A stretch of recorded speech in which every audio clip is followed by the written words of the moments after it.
Lagi iki lho wayangi drone saka Iran ya iki. Wong nyambut gawe wong diringi bom. Ha iya. Oh, kaya ngene nyambut gawe nek Gedung Banteng, Mas. Nggih. Ngeri banget. Lah ngapa? Kokono banter, kekene banter. Kono ya suarane kaya ngene. Ha iya. Miris. Kayak iki sideme kapan, Mas? Iya. Iki Manut panitia dawuhe iki mercon iki nganti jam 4 esuk. Lah nggih, ora masalah aku wis lunas. Ora dagel apa-apa. Nggih. Sing penting becone entek yo. Nggih, ya. Iki selamat ra to, Nduk? Selamat Mas, tenangno pikirmu. Iki selamat tenan Engko apa nek ora? wedi tak kempet kowe ndelikone kene. Oh, ya. Iki selamat tenan apa ora to, Mas? Selamat wis rahayu, wilujeng. Nggih. Tenangno pikirmu.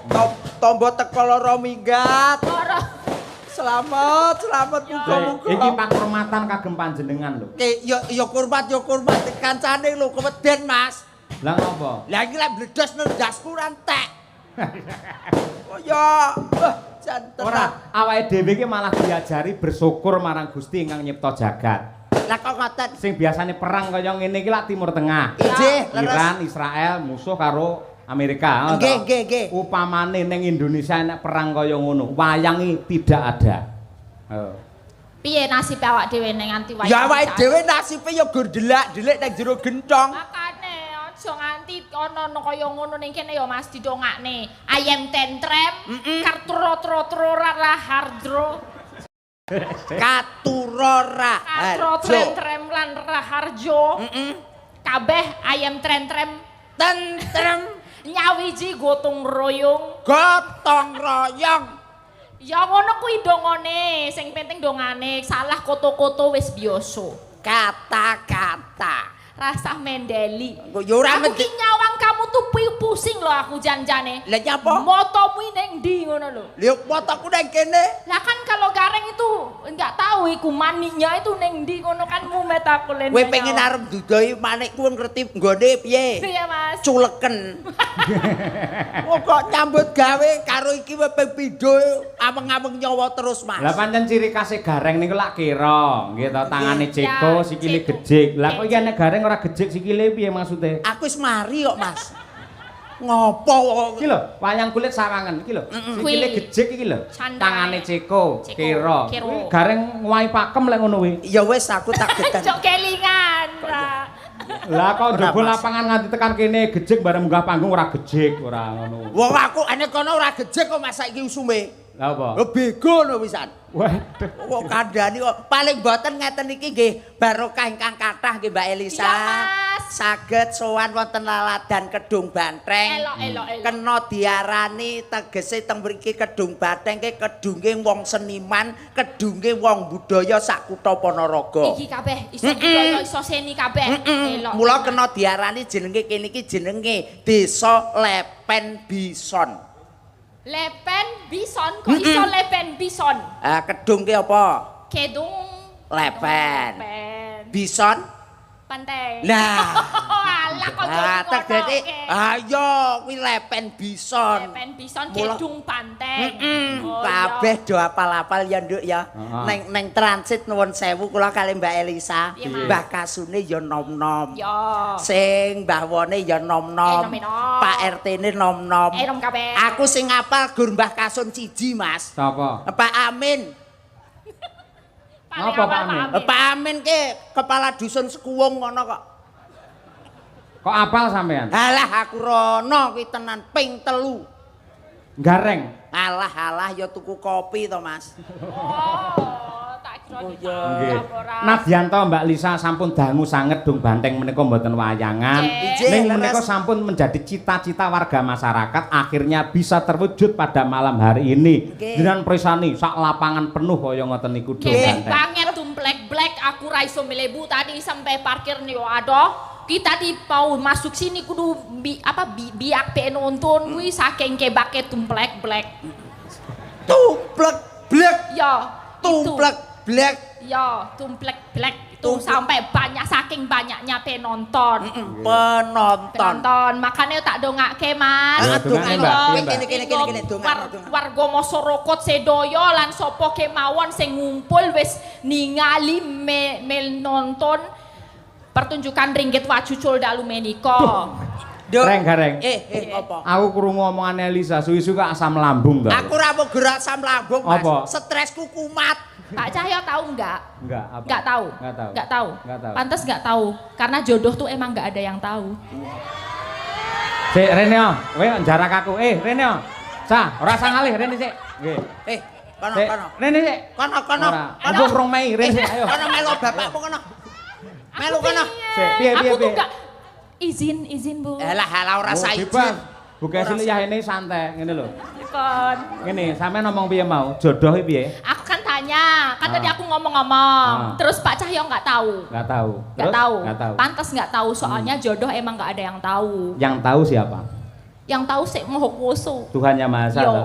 Itulah keagungan Tuhan Yang Maha Esa. Awake dhewe kudu bersyukur. Medani. Apa wae wis saka pucuk rambut jempol sikil ditata kanthi apik. Leres. Jari iki lho, Mbak. Nggih. Driji wae digawe pisah-pisah ngene, ora mlumpuk dadi siji. Nggih. Lek mlumpuk nggih mangan angel to. Angel. Lah, ngopo sebabe jari iki digawe pisah-pisah ngene?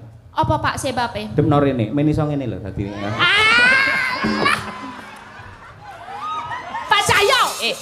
Bentar. Aku Apa? iso sulapan. Sulapan piye? Aku iso gawe parfum, toh. Pak Cahyo seneng wangi apa? Wangi stroberi. Strawberry ya. Iya, siji, loro, telu. Nah, coba dibau. Wangine apa? Ora nek wangine apa-apa. Alah ndelok. Alah strawberry kok. Gareng. Ngopo? Tak omongi. Ngopo? Iki rata isui 7 dina. Nggih. Cobi jajal kula ambunge Mas, cobi Mas. Nek jenengan mau ambune napa? Stroberi. Stroberi jajal. Oh nggih. Apa? Lah kok pesing ngene to, Son? Kok malah pesing ra ngono. Ora sia-sia lho ini dalang idolaku. Pak Cahyoku tadi. Ayo. Ya ora mung idolane jenengan. Lah, kok piye? Idolane warga masyarakat Ponorogo, Nduk. Spesial ya. Lah spesial. Mulane penonton sakmene oke, ya menunggu beliaunya, kiprahnya beliau sabetane piye apa neh nyabetke atiku, Mas. Waduh. Wes ayo. Awakmu kuwi rasa ngono. Apa? Lek Mas Cahyo ki kan ya wis enek Bukesi. Ya ben Loh. 1-1-2-2. 1 buat Sukesi Rahayu, tapi 2 untuk Elisa selamanya. Waduh.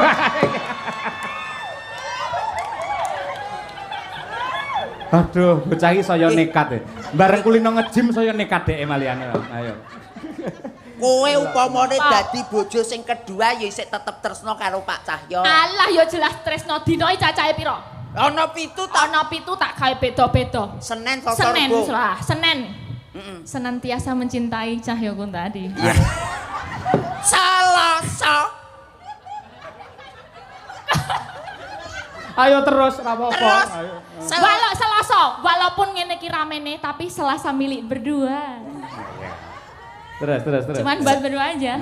Langsung Rabu. Rabu. Aku nggak pernah rabu-rabu buat membuka notifikasi dari Cahyokun tadi.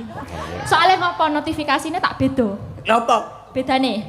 Notifikasi munculnya neng HP, tapi geternya neng hatiku. Ini bareng suwi rame lu bahane wakeh malian. Ngopo? Berarti sing geter nek kene iki kae atimu to? Sing geter. Ati ki ning kene kok ning kene. Ning kene. Iki mau Rebo, bar ngono Kamis. Chemistry-nya tuh selalu nyambung, mesti langsung jodoh chemistry-nya Pak Cahyokun tadi ro Elisa Orcarus Alaso. Ya Allah. Berarti kamu itu chemistry-nya sama Mas Cahyoku tadi luar biasa. Wis Biyen pas duwe pacar rawani omong ngono kuwi deh. Lah ya beda ana kipere ana satpame, sekarang kan free gitu loh. Jumat semua. Jumat ki lagu. Jumat kamu sayangku di dunia ini.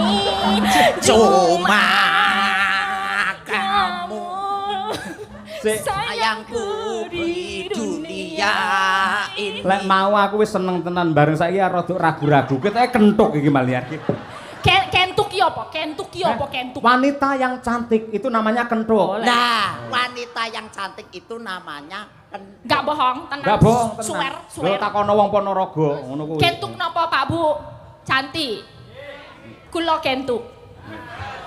Kula kentuk mboten. Kentuk banget. Ya pancen aku pancen sak kentuk-kentuke wanita. Si paling kentuk dhewe, tapi aku ya kudu menghormati, Mas. Menghormati kan aku sapa? nomor loro. Sing nomor 1 Mbak. Bu Sukesi Rahayu. Bu Sukesi. Berarti kudu sing kentuk beli. bisa. Ya di voting dhisik to, di voting. Bu Sukesi kentuk apa ora ngono. Ora wani kentuk, Bukesi kentuk napa mboten, Pak Bu? Kalau Elisa kentuk napa mboten? Kentuk. Oh, berarti sing kentuk aku. Maaf ya, Bu. Pancen sing paling ayu kentuk dhewe Elisa Orcarus Alaso si Ratu kentuk. Paling kentuk. Alhamdulillah. Alhamdulillah. Ya. Terus apa mau terus Tekan apa sih tadi? Sabtu. Sabtu, cuman kamu Sabtu-Sabtunya di hatiku. Apa Tenang. keri dhewe? Kowe apa urung ngerti to, Sa? Minggu prai. Di saat dianjurkan pemerintah minggui prai jalan-jalan. Sesa kuwi mau Senin wis, Wis. Selasa wis, Wis. Rebo wis, Wis. Kamis wis, Jumat Wis. wis, Sabtu ya wis. Iki saiki kari dhewe Mas Cahyo ya. Ah. Minggu. Minggu ki prei dianjurkan pemerintah prei dienggo jalan-jalan pijet nek kesel. Lah jaremu mau Sabtu satu untuk kamu. Iya, Lah terus saiki Minggu. Minggu dianjurkan pemerintah tanggal abang prei. Wayahe pijet opo lah sak karepmu. Tegese iki ya artine kaya kuwi mau lek Sabtu satu untuk kamu, ngono lho. Gek saiki Minggu. Minggu prei, wah kandhani angel iki. Goblok banget kuwi garek kena tanggal abang kok nekat Tanggal ning ndi abang kowe. nekat wae. Rasa ngopo-ngopo Minggu. Tegese niku kula kan negeste ngoten lho Mas Cahyo kados Senin niku wae kan nggih sae. Ah. Selasa ya apik, Rebo apik, Kamis apik, Jumat apik, Sabtu apik. Iki kali siji Minggu. Minggu prei ya Pak. Iya tanggal abang. Ki aku karo Pak Cahyo iki wis plek. Minggu prei napa mlebu, Bu? Ah, ki plek. Minggu prei napa mlebu? Plek. Mlebu apa mlebu? Ketoke sing wedok prei ora kena dienggo. Asem kok Lah ya. ngono. Langkah. Karo ndongake Mas. Doa terbaik Doa, untuk doa, warga doa. masyarakat, Mas Gareng nggih. dulu, Mas Gareng dulu. Nggih, niki nuwun sewu ndongakne wong Kedung Badeng Mas nggih. Nggih. Aja keloro-loro nalika semono, apik atine nalika sakmene. Nggih. Mula mbiyen keloro-loro artine niku barang sing ora bener nemplok ning kawasan mriki. Ning alhamdulillah dulur Kedung Banteng sakmenika manggih kawilujengan kebagaswarasan selamat donya selamat akhirat. Allahumma Amin. karek awakmu. Selanjutnya Mbak Lisa, ayo doa yang Aku terbaik. ya doane kaya mau kan khas ciri khas kene pangtung. Pantun. Pantun. Pantun. Golek kreweng cacahe siji. Golek kreweng cacahe siji. Ya, masyarakat Kedong Banteng tansah nyawiji. Amin. Golek kreweng cacahe enem. Masyarakat Kedong Banteng tansah ayam tentrem. Golek kreweng ning wetan. Nyangitan. Golek kreweng nyang wetan. Terus? Masyarakat Kedong Banteng diparingi ketentreman. Golek kreweng rupane ireng. Apa tegese? Wong sak Kedung Banteng sing wedok muga-muga meteng bareng. Aduh, ayo repot nek meting barang bidane piye? Ya ketok ndase didelepne neh. Kanca ngono ra. Ngoten-ngoten. Niki lho spesial niki Mbak Elisa. Niki wonten Nawala. Nggih. Katur Ki Dalang Cahya Kuntadi saha grup Madangkara. Kula nyuwun gending Mawar Kuning dari Mbak Elisa. Nggih, dan lagu Bersih Desa. Gending menika katur dumateng Bapak Soni Saifullah PJ Kepala Desa Kedung Banteng saha sedaya perangkatipun. Ketua Panitia Bersih Desa Kedung Banteng Bapak Haji Karsono saha sedaya panitia. Nggih. Para calon haji hajah khususipun Ibu Retnowati nggih saha Ki Cahya nggih. Mugi-mugi tansah pinaringan wilujeng awit bidal ngantos konduripun dipun gampilaken anggenipun nindakaken rukun haji ugi mugia dados haji hajah ingkang mabrur barokah matur sembah nuwun saking kula Bapak Suwandi. Ha iki lho Mbak. Nggih. Mawar Kuning. Mawar Kuning. Muga-muga dulur Kedung Banteng ingkang badhe minggah kaji dados haji ingkang mabrur. Amin ya rabbal alamin. Nggih, Pak Cahyo dan nanti juga akan berangkat kapan, Pak? Insya Allah tanggal 3 Mei. 3 Mei, semoga lancar semua, Pak Yoyo. Wis dadi haji so aku ra iso mbajul meneh aku. Oh, profesional loh, Mbak. Haji itulah ibadah. Haji itu kan wayangan ya tetap wayangan. Oh gitu, tetap boleh gitu. Boleh tetap. Ya enggak enak lah. Izin, Bu. Izin Bu aja. Izin, Bu aja. Kowe iki ngomong kok ngono ki somong nang mbok wek kuwi lho. Lah kan aku juga dula besti juga lah. Nggih, nggih. Lan kula anu Mbak Elisa nyuwun pangapunten dumateng sedaya para warga masyarakat ing Ponorogo sedaya kemawon kalebet ingkang ngejob kula ing bulan Mei mboten saged kula tampi.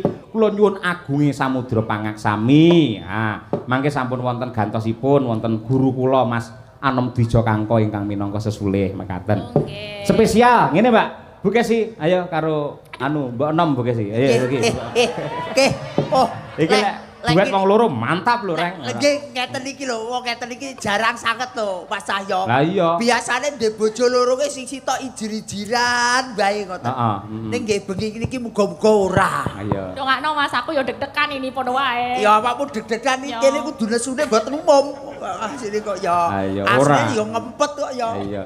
Biasane spesial engko bawane Pangkur Semarangan duet Mbak Elisa karo Bu Sukesi Rahayu Mawar Kuninge terus berdua. Lho, kaya ngono kuwi. Elisa, Iya, Bu. kamu tenang aja sama Bu Kesi. Yeah. Kalau di panggung, di pegelaran malam hari ini, Pak Cahyo itu milik umum. Oke. Sik Bu, Jadi- sik. Omonganmu ra penak. Milik umum mak padake WC ngono piye iso? Boten, jadi kita itu harus profesional kerja. Oh, kuwi. Teng panggung niku guyonan panjenengan malah tak anjurkan Nggih. untuk berdialog kalih bintang tamu, Betul. guyon maton, nyerempet sithik, ndak apa-apa. Mergo atiku ki wis tak siapke dadi bojone dalang niku Mbak Iya, Elisa. iya. Atine kudu jembar, padang lembah manah ora kena cemburuan. Lek cemburunan, wah lek kurabi karo Pak Cahyo ora bertahan 16 tahun. Wah, Ya ra? kaya 16 ngono tahun loh Mas Lah Kareng. iya lumayan. Ning asline ya ngempet tok. Hei, Ora ngompori ah Mas Kareng iki lho. Reng. Asline ya ngempet. kowe aja ngawur, Reng. Nun Apa? sewu, lek aku ora tanggapan karo Bu Kesi. Nggih. Anak-anak tak kon ning omah, aku lunga berdua. Kalih Bu Kesi. Lho Pacaran. ning mall ngono kuwi. Ya. Mesti mesra romantis tak gandeng tangane. Nggih. Lho. Jenengan kalih Mbak Kesi. Heeh. Angger ning mall mesti digandeng. Gandeng, mergo lek ora tak gandeng ora tak cekel tangane. Kuwi njupuki apa-apa deh. Tak kira nek mesra ngono plane. Ayo Tak toh. kira, Mas Rane mung karo awakmu El. Mosok enggak Tenan. gitu, Bu. Neng aku upama tenan karo awakmu aku malah beneran kok El. Kok beneran diribet lho, Bu? Penak tanggung jawabku iku ngopeni bojo sing kaya ngono gagahe iku penak. Engko misale aku kesel, awakmu sing genti mijeti. Loh, bojo dalang kuwi wah rumangsamu abot lho El. Ladenane kuwi abot. Kadang-kadang lek esuk nyuwun susu. Awan nyuwun kopi. Oh. Bengi nyuwun wedang jahe. Lah aku lek mendina nglayani dhek kan yo kesel to El. Repot nggih, Bu. Repot. Oh, jadi Lagi bagi iki lho. tugas. Lagi iki nyeluk bojone iso dheke lho. Iki Elisa karo Bu Kesi padha ae asine iki ora. Lek omong do ting tepet cotot kabeh ora. Yo diwiti saka Mbak Lisa dhisik coba Moga, kaya moga, moga. apa. Ayo sing nom Moga. dhisik. Ya, nggih, nggih. Izin ya, kakak tertua ya. Iya. Iya Adinda. Baiklah Adinda. Maduku. Aku lagi ngerti wong loro rukun seneng mboten Mbak. Jan. iki- Ditenanke apa piye? He. Napa? Tenan apa piye? Eh? Tak lamarke. Ampun, Bu, ampun. Pripun? Tenan apa piye? Jambel siapa? Ora apa-apa lho, tenan lho. Iya Bu Kesi. Bu Lisa. Ah, mulai buyar. Mah Iya, Elisa. mulai ini kan. Iya. Moga. Mingkar mingkurengang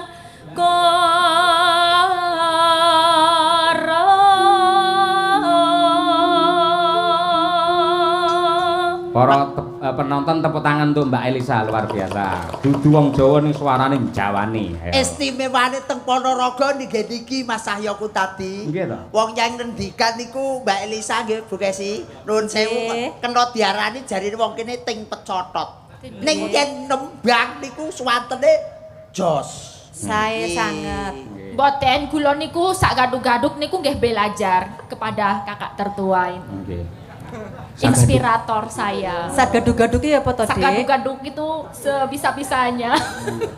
Aku kok Sesampai-sampainya segaduk-gaduk. sesuk karo kakak dolan ning mall Iya. utawa dolan ning Taman Juruk. Oh, iya. Tak warai tata basa sing apik ya Oh Cahayu. iya, Mbak Yu. Lho, rukun ta, Pak? Sik Piye? kok sik to hubungane Taman Juruk karo basa iki apa to? Moko Taman Juruk ngen binatang lho iki ora.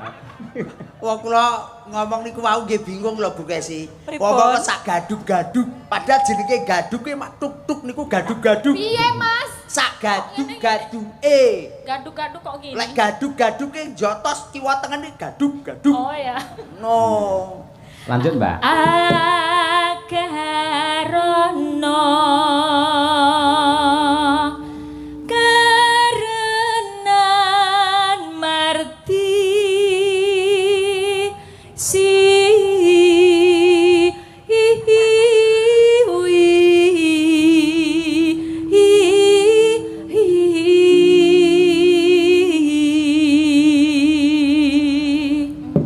Oper Bu Kesi, ya Bu. Aja kalah karo adimu, yuk. Aja kalah karo Mbok Nom ngono lho. Iya. Kok iso adimu kuwi kok. Gareng iki ora. Ya. Bapak Ibu, jenengan lek Pak Cahyo mendua ngoten setuju mboten? Setuju. Sajae. Piye to wong dong banteng iki ora. Iso iki. malah ora. setuju. Loh, kula jane pengen nyuwun presa lho. Panjenengan niku alasane napa kok iso mempersilahkan Pak Cahyo mendua Elisa dan Kesi niku alasane napa, Bu? Coba Ibu Eni kok sing kudungan oren. Napa, Bu? Wah, ora iso jawab kok. Wedi kabeh tak tenani. Nggih. Lah iya, karepe jenengan men enteng gaweane ngono lho Bu Kesi. Dadi satu engko profesi. Senin Selasa Bu Kesi, Rebu Kemis Elisa, terus Jumat Setu engko Bu Kesi, lah Minggu tak nggih pijet ngono. Loh, pancen ya ngeten lho, memang poligami itu diperbolehkan. Betul, betul. Tapi dengan catatan mbok wek iku kudu setuju, ya toh? Merestui, ikhlas lahir batin.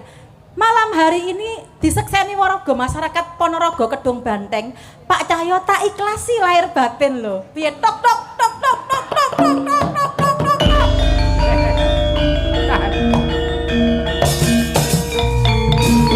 Sik Bu Kesi, tak sawang kok kene sampean ngomong ikhlas ning kok ngendur gelungan kemendeng metu keluke to. Wong jenengan kok ketawis teng mriku kemendeng, Mas. Lah lek keng mriki niki ketawise Mbak anu Kesi bahaya, Mas. Napa? Mekrok ngoten. Kok makrok? Modele kaya arep teladung. Ora, apa ketok aura aku lek nesu? Ora ketok. Gak ketok. Buktekno Bu Kesi, yo suaramu kaya apa? Iki ratune Pangkur Semarangan iki. Iki.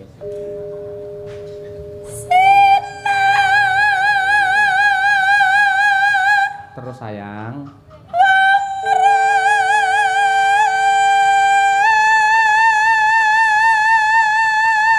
Oke, baby.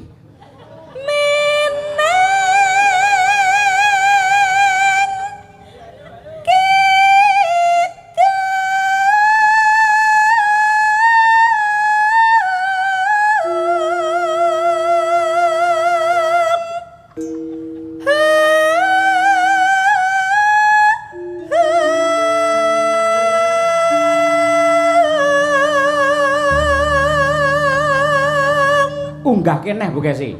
Mbak Elisa kudu memperhatikan. Ayo. Lah iki kudu sampean iso ngene iki kuduan. Kowe kok aja nganti kalah lho, aja Ayo, nganti kalah. ayo. Kowe pendukungke aku.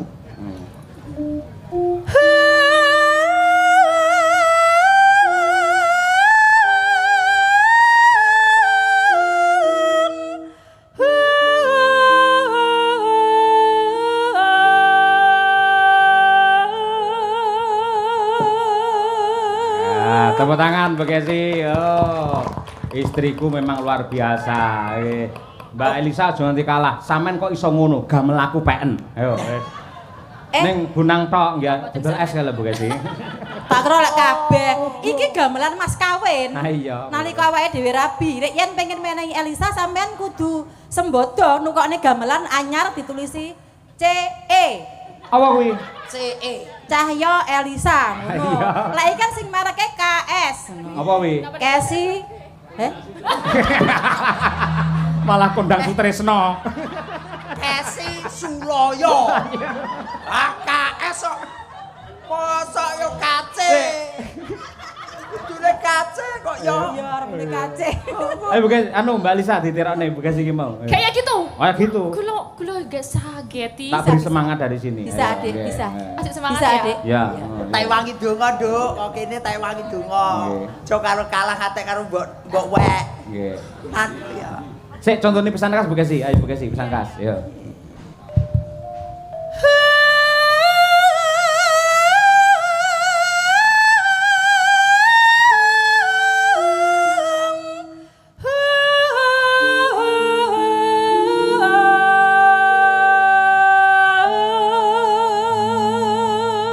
Oke, selanjutnya yuk Nadia Arina, yuk.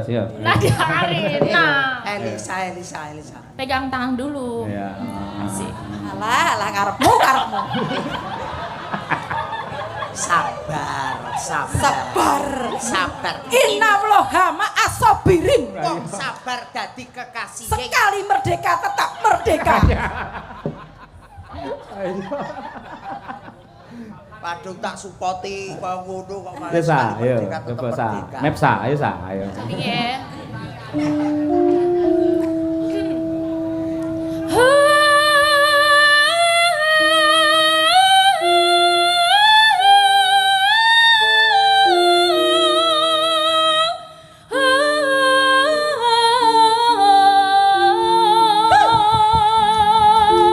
Salim.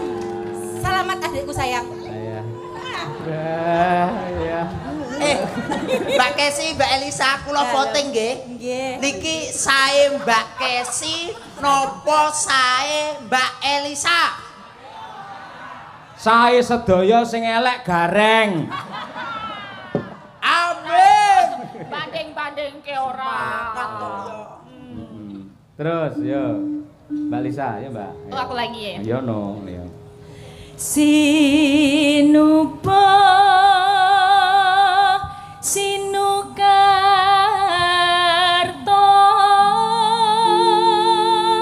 mreh kretarto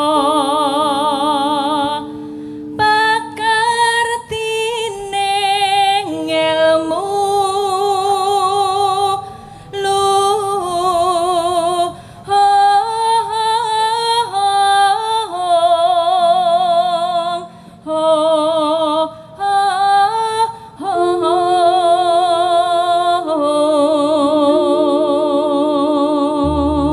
Mangga buka es. Nggih, buka es. Kesi yo. Nggih, Kesi. Suloyo. Boten. Kesi Cahya Kuntabi. Ayo. Ora melu-melu aku mekrok kok wisan. Lah ya, enten iki. Kang tumrap ning tanah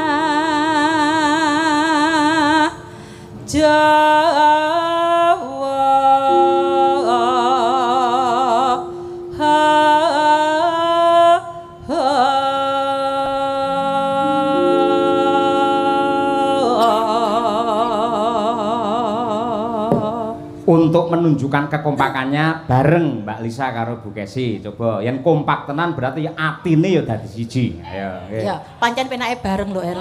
Iya, Cobi. Nggih. Ayo Yo. sayang. Ji, rok lu. Agama agameng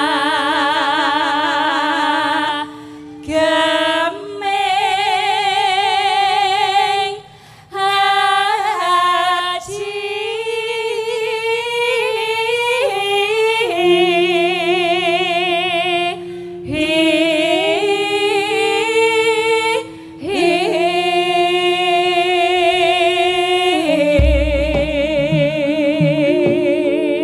Para lenggah tepuk tangan untuk dua-duanya luar biasa, serasi kompak seimbang dan Matur nuwun. serasa. Ayo nggih. Mugi-mugi warga masyarakat Kedung Banteng mriki terhibur, atine seneng, terus tahun ngarep nanggap wayang Pak Cahya Kuntadi maneh. Nggih. Bajute adalah mawar kuning. Mbak Elisa nembang mawar kuning saged? Saged. Nah, bonus 100.000 rene ya. Alah. Ya ampun, aku ya melek to ya. Bu Kesi, mawar kuning saged? Saged. Mriki kula iki luman ya karo wong-wong nggih. Matur nuwun Pak Dalang. Mas Gareng, Dalem. mawar kuning saged? Mboten. Nggih pun, nggih. Mang merongos mriku. Masalah, terah yo nasib kelek sobek yo ngene iki ora masalah. Yang penting kula tesih hoping kali bawa sekuwung ya. Mawar kuning. Mawar adalah bunga yang indah merekah, kuning adalah emas.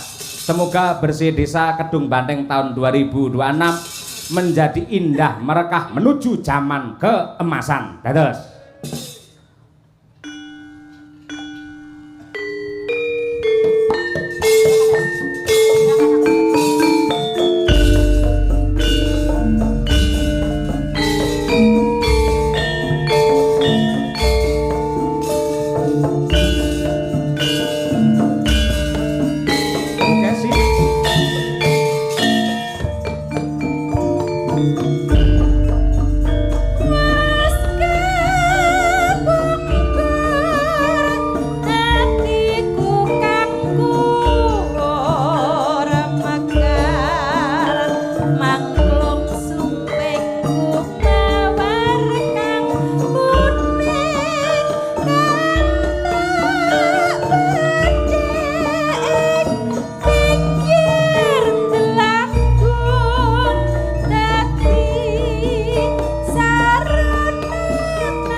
duet sepanjang zaman yang paling indah ya iki. Matur nuwun, matur nuwun.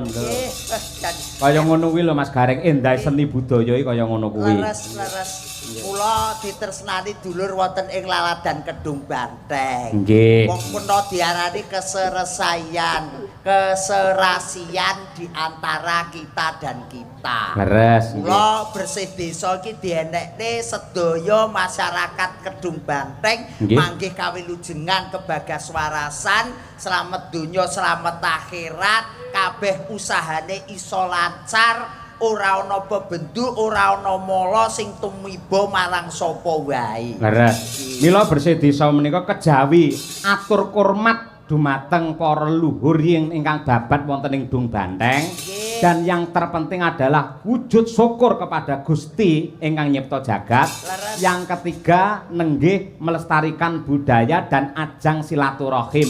Menawi bersih desa ngeten niki mbuh agamane apa, mbuh golongane apa, mbuh mbiyen nyoblos apa, ning yen wis kumpul dadi sak lapangan anane mung seneng ndonga bareng untuk kesejahteraan warga masyarakat Dung Banteng. Leres Mas, apa lho pedahe wong ki lek arep guntuk-guntukan. Nggih. Apa pedahe wong-wong arep plero-plerokan ora cukup sangka niku. Nggih. Kula persatuan dan kesatuan itu harus tetap dibangun Leres. supaya desa itu menjadi maju dan selalu menjadi idaman di Kabupaten Ponorogo. Amin. Nggih.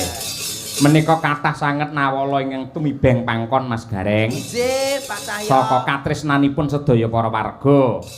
Dari PJ Kepala Desa Dung Banteng Bapak Soni Saifullah SE ngersakake lagu Pepeling kalian Gala-gala. Dari BPD Desa Kedung Banteng ngersakake lelagon Ninggal Katresnan. Dari perangkat Desa Kedung Banteng request lagu Gadis Manis Kalimantan. Waduh. Niku prawan Kalimantan. Iya. Kalih negara angin apa iya? Wah, dan. Nggih niki nuwun Karo aku kok. negara angin. Heeh, negara angin. Tapi duka niku kula Nggih. dhewe nggih mboten mesti kok. Nggih, ngene Durna ngatas Maruta. Ayo nggih. Nyuwun lagu kagem sedaya. Nggih. Saping Gunung Mbak Elisa. Warga Kedung Banteng. Nggih. Nggih. Terus saking Bumdes warga makmur Desa Kedung Banteng ngersakaken podang kuning kalian sesideman. Dari Bapak BPD Kedung Banteng kepada YTH Bapak Dalang kami mohon gending Kidung Wahyu Kolosibo kalian Kapilut dipun aturaken dumateng sedaya lembaga desa lan warga masyarakat Kedung Banteng. Semoga ayem tentrem dan guyub rukun. Amin. Terima kasih BPD Kedung Banteng. Nggih, menika lek mboten salah niku adikipun Pak Karyono. Oh nggih to? Nggih. Oh nggih. Nggih. Assalamualaikum warahmatullahi wabarakatuh. Waalaikumsalam. Katur dumateng Mas Dalang Cahyo Kuntadi menawi kepareng kula badhe nyuwun lelagon Gubuk Asmara. Nggih, kula aturaken dumateng perangkat Desa Dung Banteng saha panitia bersih desa. Mugi tansah dipun sengkuyung warga masyarakat anggenipun nglestarekaken budaya tradisi. Wassalam saking kula. Pak Wah, sapa iki? Sapa Mas Gareng iki? Dukuh. Wahyudi ya. Pak Wahyudi Dukuh. Nggih, Wahyudi Dukuh. Niku Mbah Guru, niku Mbah Guru, Mbah Dukuh. Dari panitia bersih desa minta lagu Katresnan Sejati. Nggih. Dari Primanet Wifi dan kawan ngopi lagu Kusumaning Ati. Ha nggih, Dan pamundutan dulur mriki niki jan luar biasa. Nggih. Mulai songkok klasik, dangdut, keroncong dan lain-lain. Nggih. Kula niki nggih setunggal mboko setunggal dipinakani ngoten nggih. Nggih. Mas Cahyo. Pamundhut saking Bapak PJ Kepala Desa Rumiyin ngersakaken Pepeling. Nggih, dipun pinangkani. Jenengan ingkang bawani? Kula lek ken bawa mboten matur, Mas. Lah napa? Wah, kula niku lek gaene kali bawa amin lho. Gaene kula teng mriku lek bawa niku mboten pas niku. Kok mboten pas sebabe? Alah niku lek teng gene pepeling to. Nggih. Ngelingne derma menungso supaya ngilangne barang sing ala mlebu barang sing apik. Oh, ngaten. Aku dhewe awakku ora ngapik karo ngomongni wong liya ora wani, Mas. Wah iya nggih. Siap. Yo coba diwiwiti saking anu mawon Mbak Lia, yo digeser engko dandang gulanipun. Nggih. Dandang gula rukun Islam mangke kalajengaken pepiling pamundhut saking Pak Kepala Desa PJ. Nggih, Pak Soni. Nggih. Yuk Mbak Lia.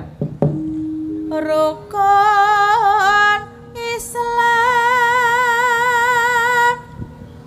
kang lima puniki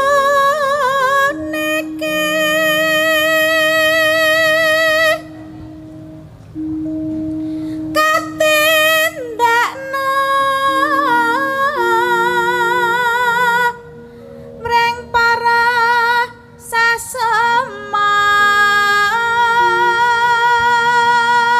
Hup, nglerek Mbak Tri Hastuti Retnowati. Aja nganti ditinggalke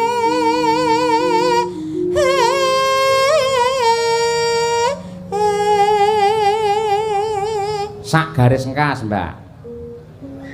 Rukun Islam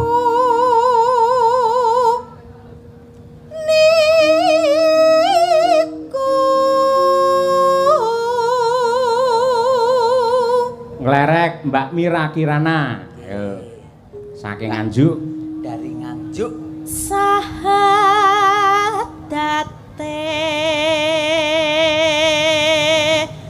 kang angka siji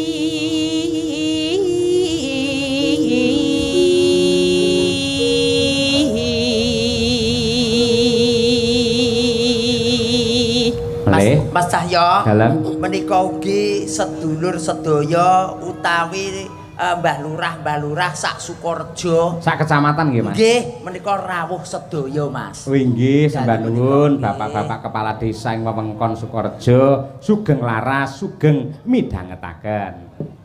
Neh, sak garis engkas, Mbak. Kang angka loro salat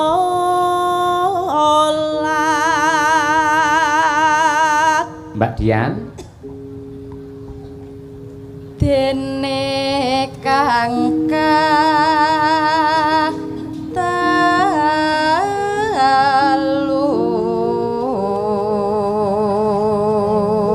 Sak garis melih. Ramadan nindake poso Bir kita. Ayo. papat zakat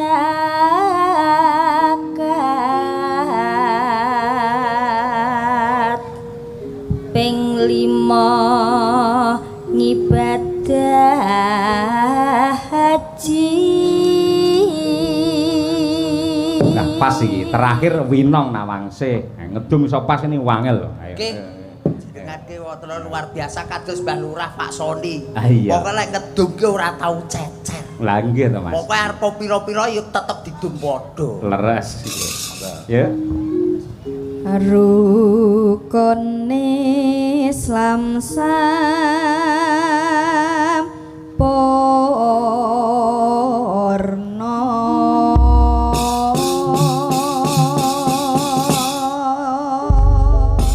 Nggih.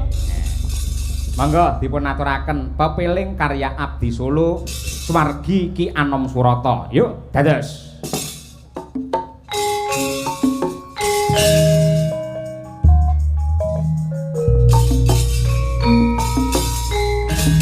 Mbak Mira dan juga Mbak Dian Munafito. Monggo, nomor kedua. Mbak Tri Hastuti yang ketiga. Yuk.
Terima kasih Mbak Tutik, Mbak Mira, Mbak Dian Munasiroh. Kepeling Mas, nggih alhamdulillah. Menika ugi anu Mas Gareng kula aturaken dumateng Bapak Kyai, Ibu Nyai Pondok Pesantren sewilayah Ponorogo.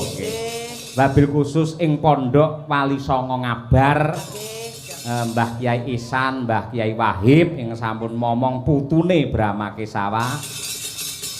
Lan sedaya kemawon para pengasuhipun nggih ngoten nggih. Niki Mbak Elisa karo Mbak Birgita yo nggih. Mbak Elisa, Mbak Birgita. Gubuk Asmara nggih. Gubuk Asmara. Nggih, nggih nyambut gawe niku lek teng Ponorogo Mas, podang kuning Gubuk Asmara pepeling ki aja ngantek lali. Nggih to, Pak? Nggih, mboten namung tenggene wayangan, rewokan yo kuwi. Gajah-gajahan nggih niku. Mosok? Nggih, Ponorogo ki budayane niku yen gending aja ngantek nglalekne Gubuk Asmara. Penting ngoten nggih. Penting. Kangge kula luwih penting dhuwit timbang niku. Jenengan to? Nggih. Padha. Lah tunggale ora. Tukung-tukung Mbak Lisa dan Birgita. Ini adalah sepasang merpati prasasat kaya kembar. Ayo nggih. Dedeke padha ngejime rutin. Ayo. Iki wis Nggih. ngejim. Maka Mas, tukung-tukung. Yo.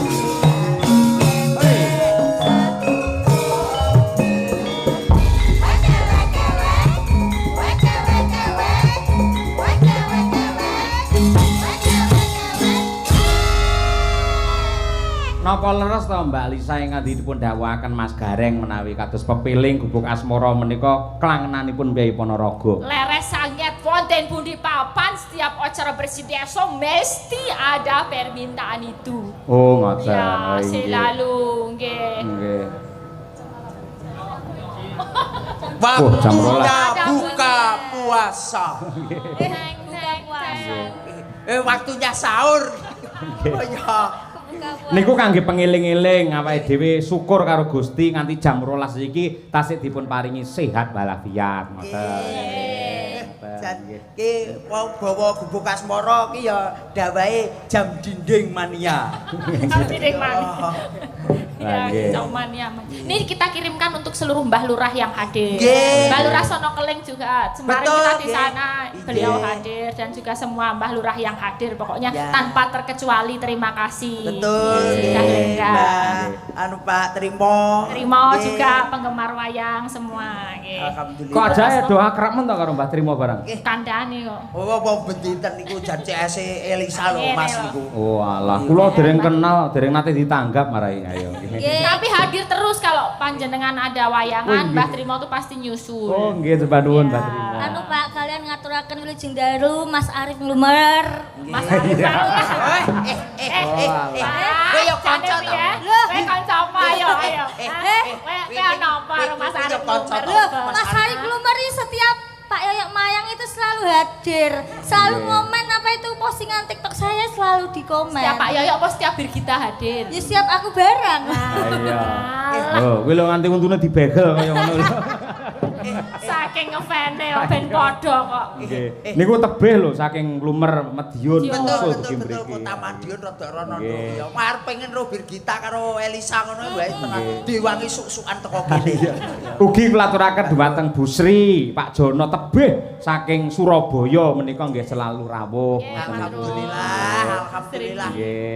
Saksi-saksi dari Magetan, Saksi-saksi yang Blitar, hadir merapat matur nuwun. Nggih. Kita apalah kita tanpa penggemar ya Pak Yoyo. Betul, nggih, nggih, nggih. Monggo bawanipun dhisik coba kaya apa? Ayo kowe sik Bir. Ayo, nggih. Luduk Asmara.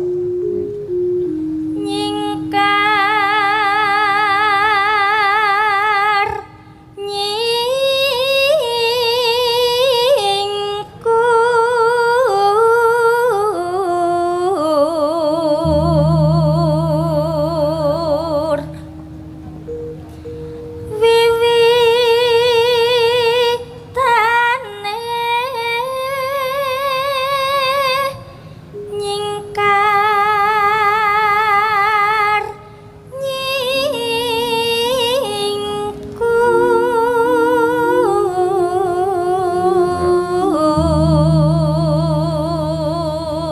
Mangmatne niku Mas Gareng. Nggih kula Mbak mangmatne. Lisa karo Mbak Birgita iki kaya kakang adi lho. Nggih tenan kok ya. Lha to. Piye? Jan sumpapno nek cara wong Jawa ki glathik tunggal sak gawa. Oh iya to. Nggih glathik tunggal sak gawa. Nggih. Gila apa wi glatek ninggal apa?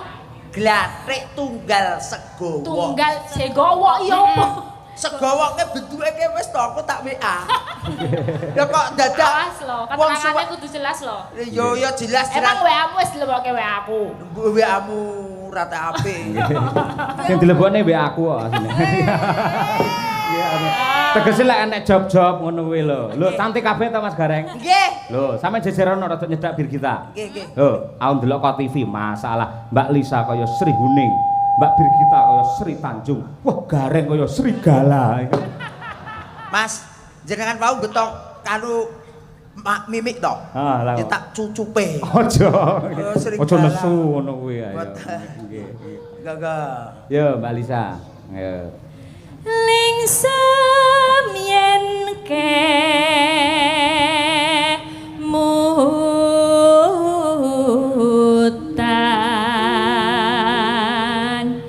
lelampahan kang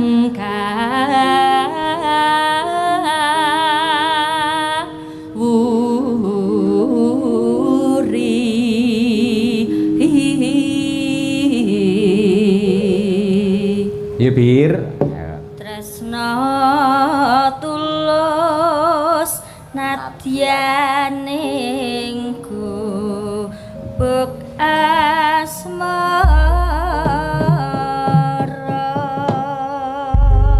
Jan apa-apane kok ya padha to, Bir? Iya. Diteke lho padha. Kuku kita juga sama. Kayak Iya. Lah kuwi lho sikile masalah drijine ya 5 kabel. Gareng kok iso 6 to reng kowe? Yo 5 to 1 2 3 4 5. Oh iya ding kaya 6 tak sawang kok kene ayo. Lah iki oyote kok. Wah ya. Lah Mbak Birgita bengi iki lho Mbak Lisa, ketok le sopan santun halus. Oh, biasanya. Biasanya rada brutal dhek. Oh, lah kok ngopo kok beda? Sebabnya apa, Bir? Ditunggoni Pak kula, Pak. Oh, wis duwe satpam. Nggih, ngene kuwi. Ya rasa diang. Oh. Kasar to.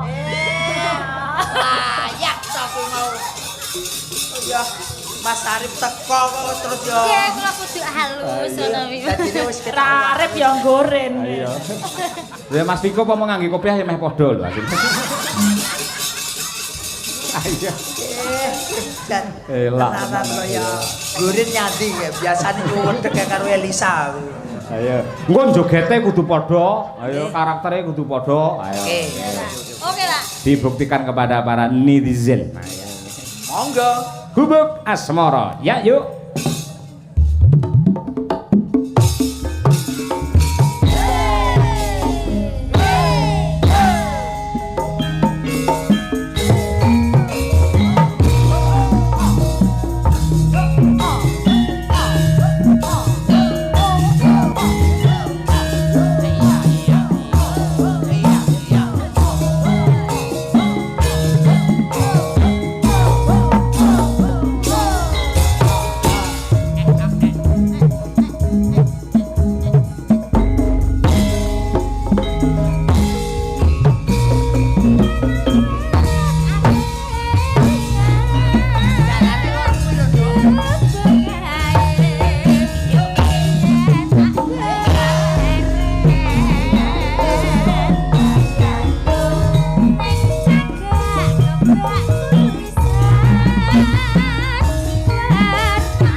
cakram. Cakram ya, kompake kaya ngono. Kok Ayo. tenan Madangkara lali ditresnani tenanan. Nggih. Klinting masuk. Gamelan kok klinting-klinting. Lah yo ki mau lho iramane klinting. Set. Kaya kira dikalungi ya klinting-klinting. Ayo. Moga-moga. Coba. Catatan sajrone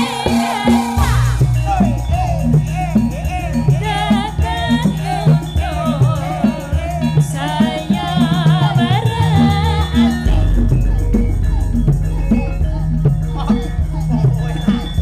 aku kowe dadi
Tenan le joget.